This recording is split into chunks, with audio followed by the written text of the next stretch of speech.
Welcome to our channel. Today we how to deploy a Java application with JBoss, beginner guide step by step clearly. To deploy a Java application with JBoss, start by ensuring that you have JBoss installed on your machine. Download the latest version of JBoss from the official website. Once downloaded, unzip the package to your preferred directory. Open your terminal or command prompt.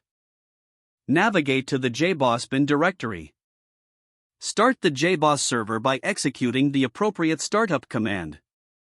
For Windows, type standalone.bat, and for Linux or Mac, type /standalone.sh. Wait for the server logs to indicate that the server is up and running. Next, prepare your Java application for deployment. Create a WAR file of your Java application. Ensure your application is properly packaged, including all necessary classes and resources. Once you have the WAR file, locate the JBoss deployment directory. This is usually found under jboss_home/standalone/deployments. Copy your WAR file to the deployments directory. Upon pasting, JBoss should automatically detect the file. You can monitor the server logs to check for any deployment messages. If the deployment is successful, you'll see a message confirming this in the log. To access your application, open a web browser and enter the appropriate URL. Typically, the URL format is http://localhost 8080/ your application name.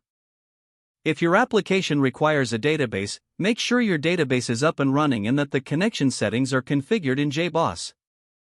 You can adjust the data source settings in the standalone.xml configuration file. After making changes, restart the JBoss server for them to take effect. If you encounter any issues, check the server logs for error messages. With these steps, you've successfully deployed a Java application with JBoss. If the page does not load, refresh the browser or try again in a private or incognito window.